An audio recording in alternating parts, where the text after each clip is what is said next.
So with these and perhaps provocative contextual remarks, I am delighted that Professor Sclar has come from the big city, Gotham, to talk to us this afternoon. It is indeed a pleasure for me as a professor of planning and as chair of the Department of Planning and Urban Studies to have a professor of planning here. Professor Elliott Sclar is Professor of Urban Planning and International Affairs at Columbia University. He holds a position in the Graduate School of Architecture, Planning and Preservation. I love that. I would like to be in a department of architecture, planning and preservation. It suggests that you'll be here forever, that you'll be a constant position. He also holds another appointment in the School of International and Public Affairs, and perhaps most importantly, is Director for the Center for Sustainable Urban Development, the Earth Institute at Columbia University. Professor Sclar, as I think you'll hear from his remarks, is a person of global reach, has worked extensively around the world, looking at both growing areas and also declining areas. And just briefly, before as we met, we were talking about the demographic change, which is bifurcating the globe in terms of the way in which cities are going in one direction and others are going in another. His work is genuinely cross and multidisciplinary.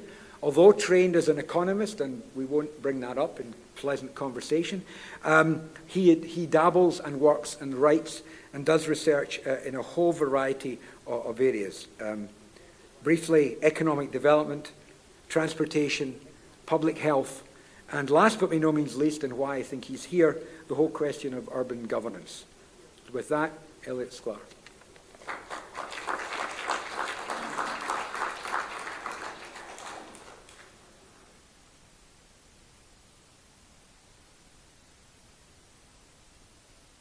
Thank you for that very kind introduction. I'm really very, very pleased to be here.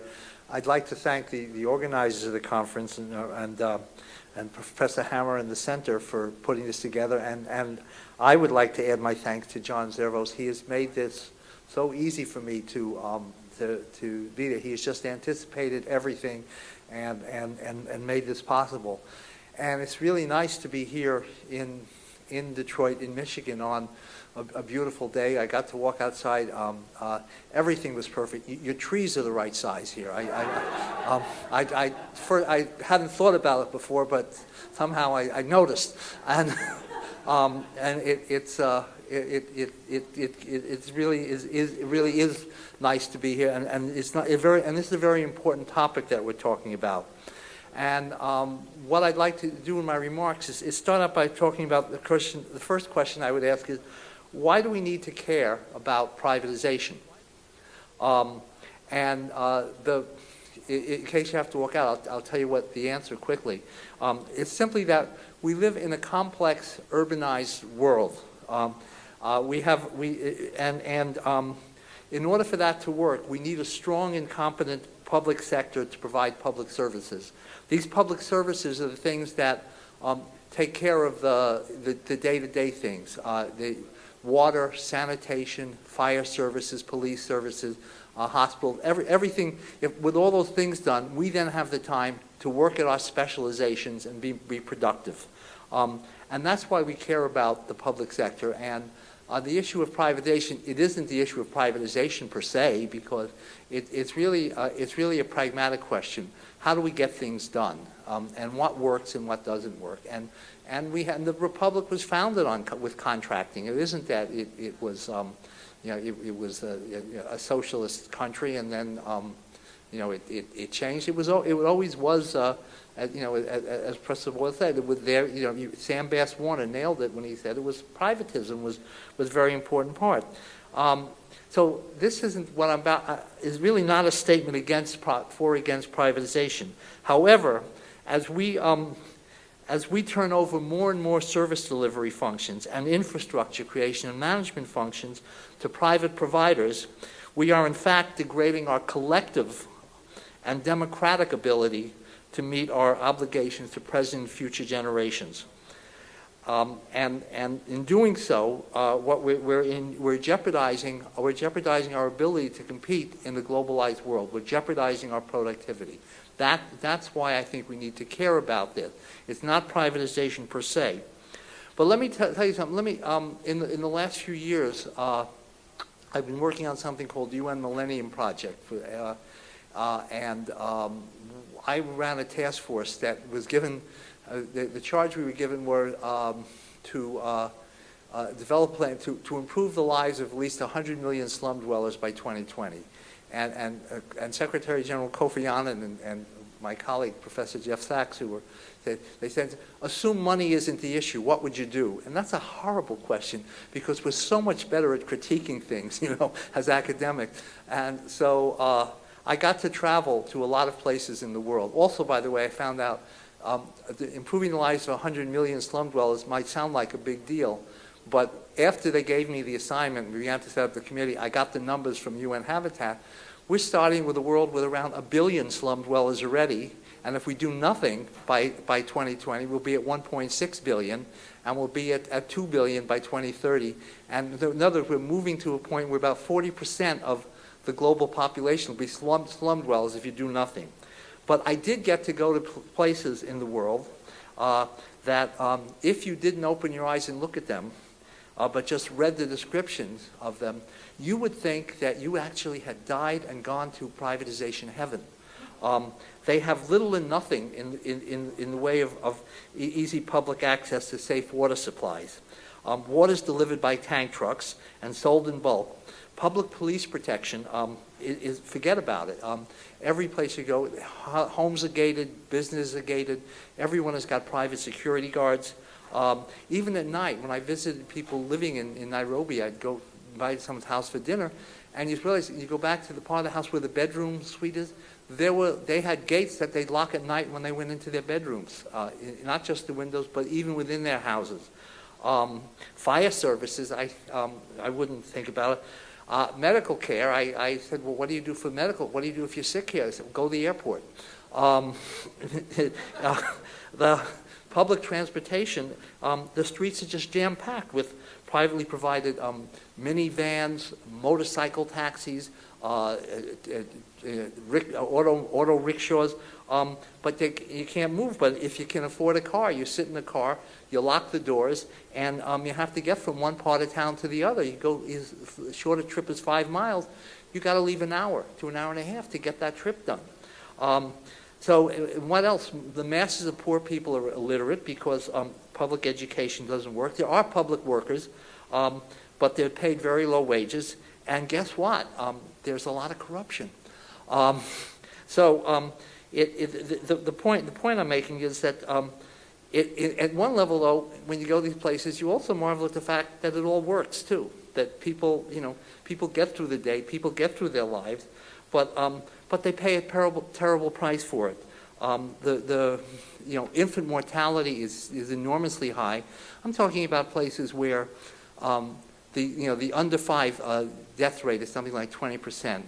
And when you visit a slum and little children, they all come out and look, I don't know how they just know I'm different. They come out and start to hang around, and you look at them and you know that 1 out of 5 of them isn't going to be there, and they're going to die from things we know how to cure. A lot of it has to do with just safe drinking water, nothing else. Safe drinking water, sanitation, things that we know about, vaccinations. These are these things, they don't exist. So I'm not going to get into this, but I am going to suggest, going back to my first point, that the reason we need to care about how we do these things is because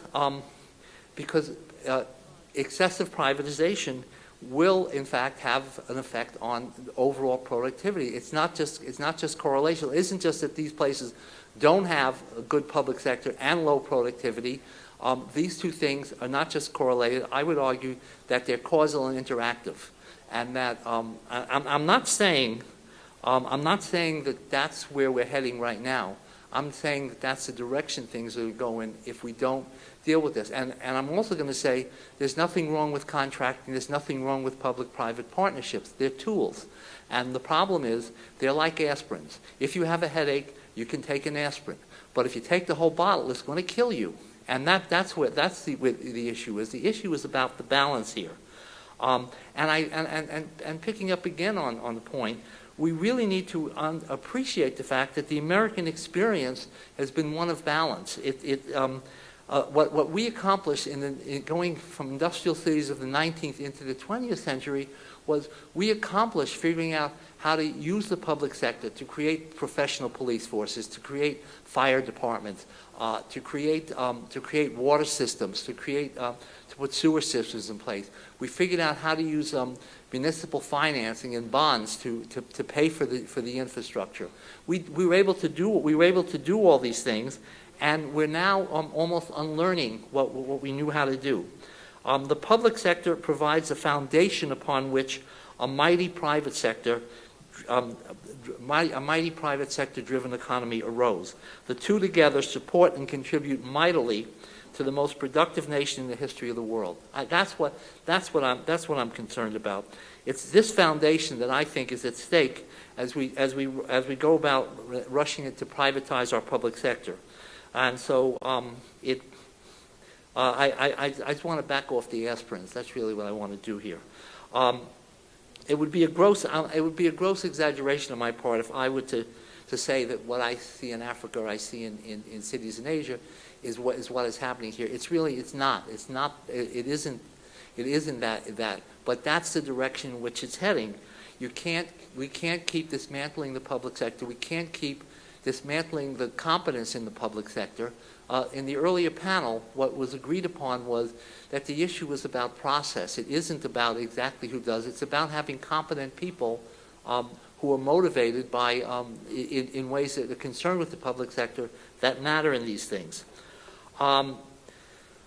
The other problem is that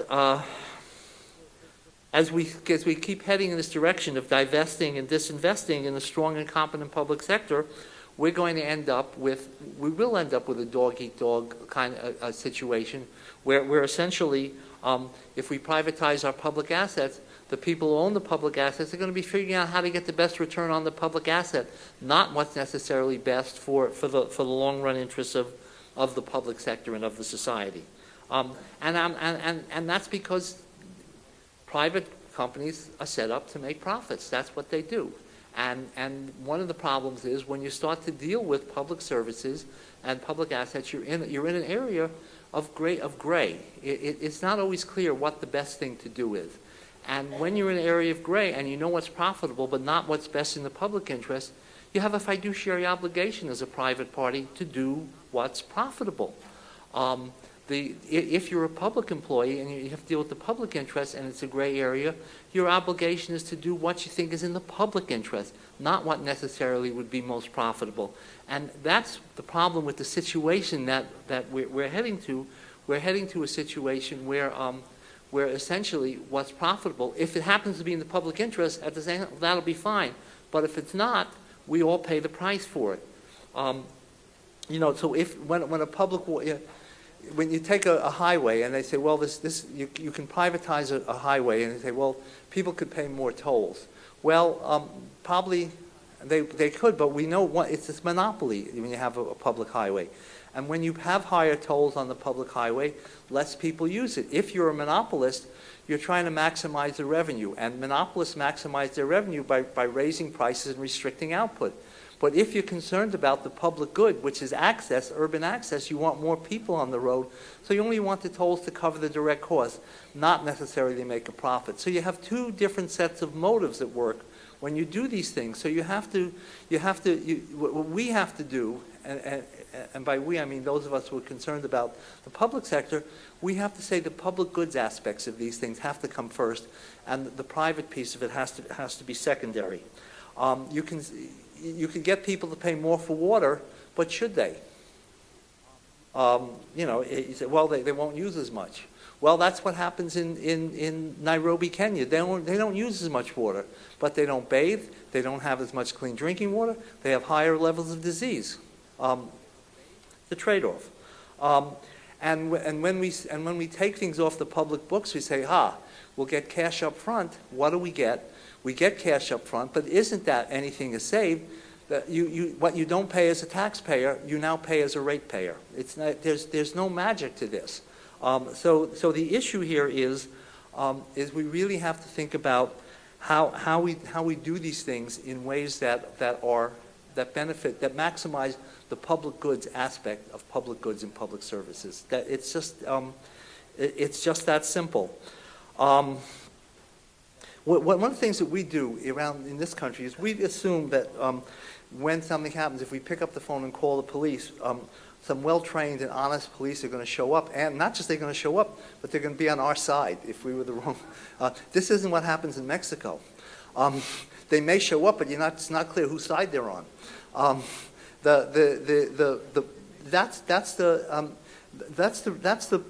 point of this, and we invested a lot to create that kind of public sector with those kind of well-trained and competent public workers, and we need to protect that because that's what makes the public goods work for us.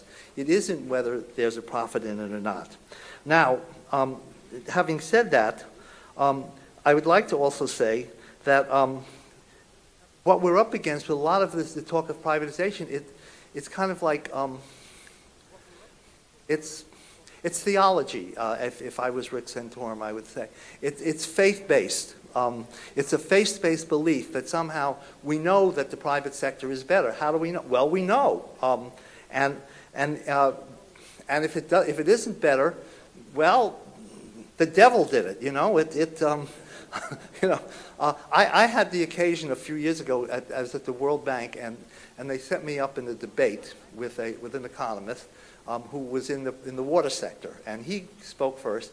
And this was several years ago, and he said, well, look, we've done all the studies, and we know that private sector water is more efficient and more effective. And I said, well, I've looked at studies that say this under my breath. Well, we just know. Well, he says, yeah, well, sometimes it doesn't work. He says, but it isn't rocket science when it doesn't work. They just didn't do the regulation correctly. At that point, California had just deregulated the electric industry too. So I said, oh, do you mean like electric rates in California? He said, no, that's a different story. So finally, after he finished this whole, it was my turn. I said, let me make sure I understand the terms of this debate. The assertion here is that we know that the private sector is more efficient and does things better than the public sector, and that when it doesn't work, it's because the private sector didn't regulate it properly. I said, so how can I win a debate with you?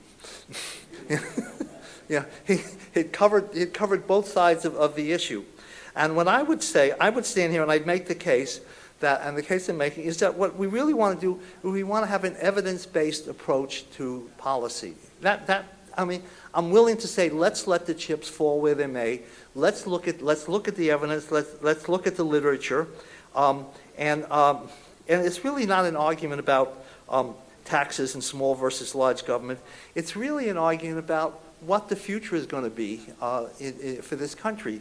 And importantly, I would like the future. I'd like my grandchildren to have the same opportunities I had. It's if I put it in personal terms, that's what I'd like to see happen, and that's not going to happen if we dismantle the public sector in this country. As I said, I'm neither for nor against contracts, public-private partnership. They're just tools. A contract is an arrangement between two parties. It can make things. We can do a lot of things with contracts. A public-private partnership can be used, but the context is what matters. The issue of the capability of government matters. How can a government that, for example, can't manage its own workforce, how is it going to now manage an outside contractor? You really need, whichever way you do it, you need competence in government. You need to invest in that competence. As was said in the panel this morning, nobody puts that. That's always underpriced and undervalued. It's never put into the equation that there's a transaction cost to this. So I guess what I'm saying is we really need to restore some balance here. Let me just tell you a couple of stories anyway. The most frustrating part about this is that, as I said,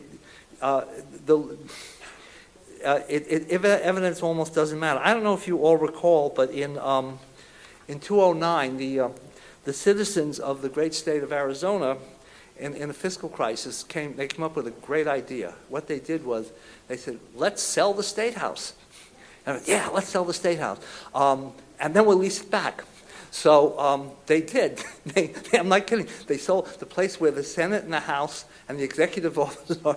They sold it to a private real estate company. You can't make this stuff up. And what happened is we come around to 211, and they're paying off at a rate which throws off to these guys who bought it for $84 million. It's throwing off 4.5%. Who here can get 4.5% on their money? Because it's a great deal. All of a sudden, it's 211. They're coming up on, in 2012 is the 100th anniversary of statehood for Arizona.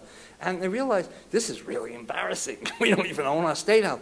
So they decide at the end of last year, they're going to buy the state house back. So they go to these guys and say, we want our state house back. The guys say, yeah, but it's going to cost you.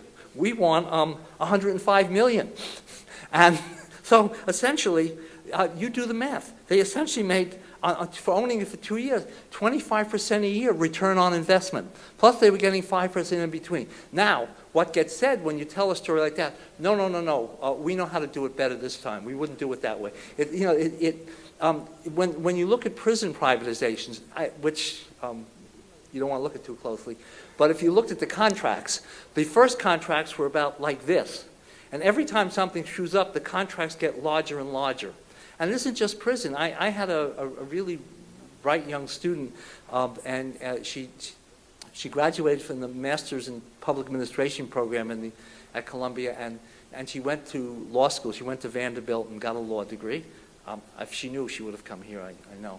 But, and I hadn't seen her for a while. And then one day I bumped into her on the street. I said, what are you doing? I haven't seen you for years. Oh, I have a great day. She said, I work for the MTA, the Metropolitan Transportation Authority.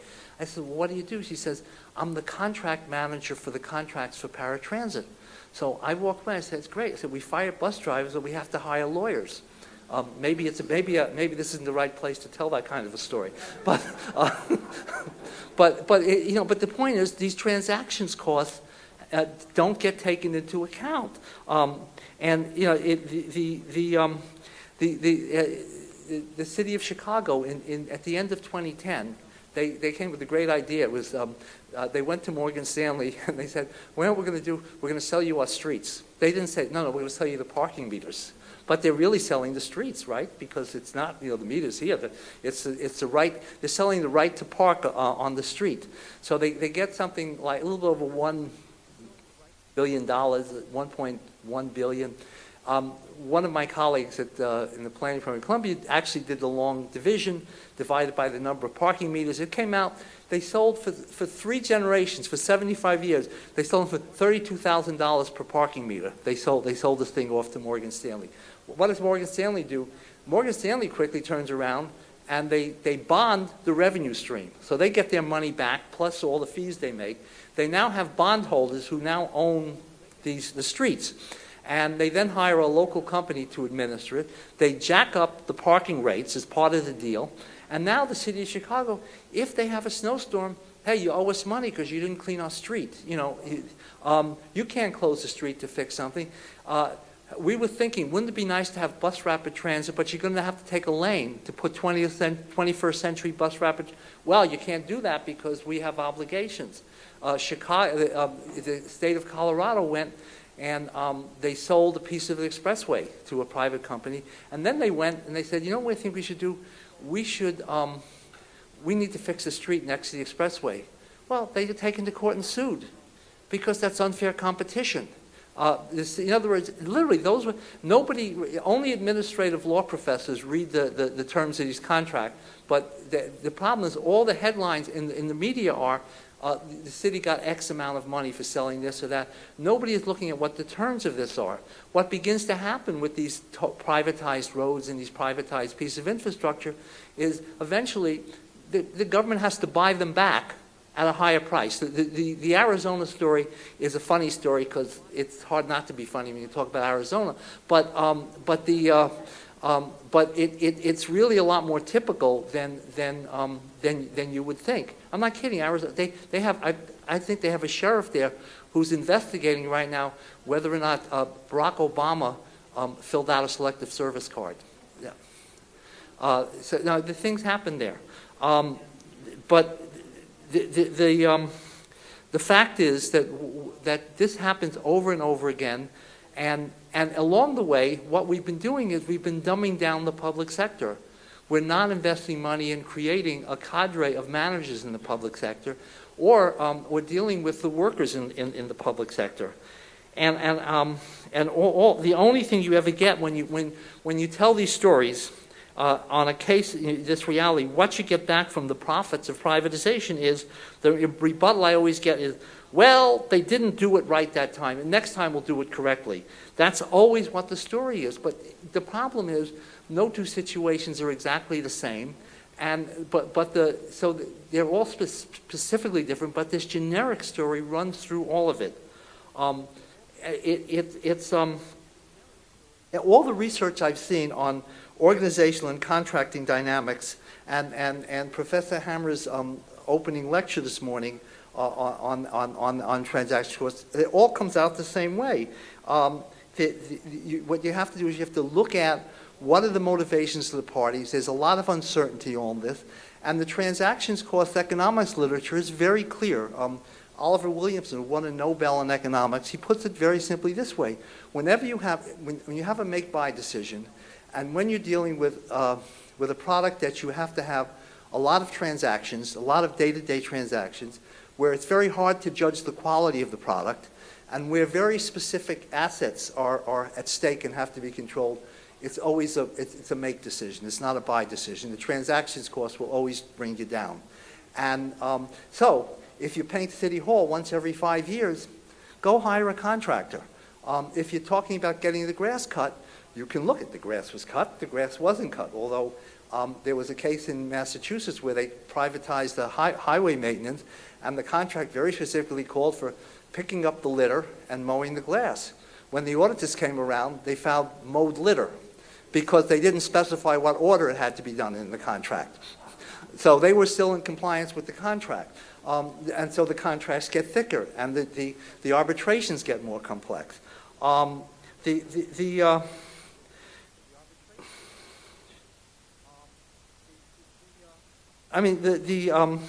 real issue is that we really have to start to, we really need to be evidence-based, and we really need to talk in rational terms. You might say, what's rationality got to do with this? It's so much fun.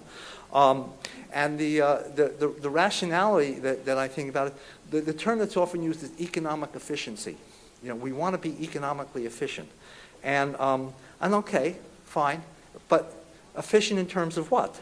Are you talking about the dollar cost of the contract? Are you talking about the total public costs? If you shift the service from a workforce that has health insurance and pensions to one without any, you do save some money on those pensions, but then what do you charge off to the illness that the family has to bear? Or how much do you account for the emergency room visits or the other piece? What costs are you counting and what costs aren't you counting? It seems to me you've got to start doing that. If if you're paying people a minimum wage to do the work because they're working for a contractor now and they're on food stamps, who's paying for the food stamps? It seems to me they're technical questions, but they really are also moral questions, and we need to include that in the discussion. I'm not going to talk about the situation here in Detroit. You have people who are more expert than I on that, but I want to but what's happening, I would just want to stress for you again, what's happening in Detroit is very symptomatic of a larger story. Detroit is ground zero for it right now for a variety of historic reasons that you all know better than I, but Detroit isn't alone in this. These pressures are at work everywhere, and so what you do here and how you decide to do it is going to have a larger ramifications, and we really have to care about how that comes out. Now, the other problem, the other fantasy is, besides efficiency, is something called competition. Now, every one of us, we love competition when we're buyers, but we hate it when we're sellers, right? And who's in the market all the time? We're in occasionally as buyers. Sellers are in the market all the time. And if you follow the financial pages, and by the way, a good newspaper is really the Financial Times. And if you follow the financial press, whenever there's a situation where an industry is competitive, they define it as not being stable. It hasn't settled down. It doesn't settle down until it becomes oligopolistic or monopolistic. So this notion, this competition, in the way that it's envisioned, it's kind of it's envisioned as this common garden weed that just grows everywhere and creates benefit. It's more like a rare hothouse orchid is really more the way you should think about it. It doesn't exist. So markets are unstable, and I just this week before I came here, I got the latest piece on this. Is one more piece of evidence to be disregarded. In 1985, Margaret Thatcher, who was the Ronald Reagan of the United Kingdom, went and privatized all the public buses. And they had two kinds: competition in the market and competition for the market. Competition for the market was with the London buses, where they contracted out some of the service. But in the rest of the country, they said anybody that wants to be a bus company can go be a bus company. And what happened? Finally, now almost 3 decades later, the Competition Council has just released a study, and the study has found that there's no head-to-head competition. All the small companies are out. There are only large companies. They have the thing divided up. They still get subsidy, and fares aren't lower, and essentially there's no assertion that any money was saved. And if you say there's money saved, it was probably done with smoke and mirrors. It really, and this was supposed to be a no-brainer, easy case. And I can go into the reasons why it didn't work, but it didn't work. And so instead of using chapter 1 of the economics books on perfect competition, you should be turning to about chapter 5, where we get to game theory. Because you're talking about situations of oligopoly. You're talking about players who are busy scheming with and against one another to get competition out of the market. Competition on the sell side is really terrible. It's low profit margins, and it really is a hassle. And then it doesn't hold up. How many of you still have K-Pro computers? So you remember, huh? Well, let me just tell you another recent story just to bring this home. There's a company called Science Applications International, and they do this very kind of high-tech stuff. The city of New York, a very sophisticated purchaser of contract services, hired them on a contract for $70 million to kind of modernize the New York City payroll system. Well, it actually was a $73 million contract. By the time it had run up to $700 million, and 11 people had been indicted, the mayor of New York, a very sophisticated guy about this stuff, I was told, and it ended up, the story in the New York Times was the company settled. They're paying the city of New York $500 million. Now, why are they paying the $500 million rather than go to court? Because this is a company that pulls in from the public sector $11 billion a year. And the $500 million that they pay, of course, is going to be tax deductible because it's a business expense. But more important than them, they have no judgments against them. And they don't risk the loss of any licenses as a result of having judgments against them. So for them, it's just a business expense to go on and do these things again. All right, tell me we've learned the lesson, and next time we won't do that. But these guys are still in business, and these are the stories that go on. And New York was supposed to be sophisticated. The one quote I took from the New York Times article, quote, somebody said, well, this administration has erred on the side of somebody outside will always do it better. And that's just not always the case.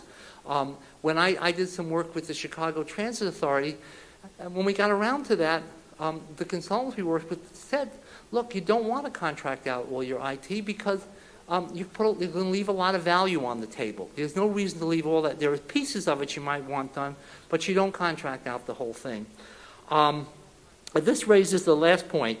If the mythical competitive market that's supposed to cure all of this is more like the abominable snowman, are we then doomed to bureaucracy? Is that the other side of this? Is that where we're going? No, it's not the other side of it.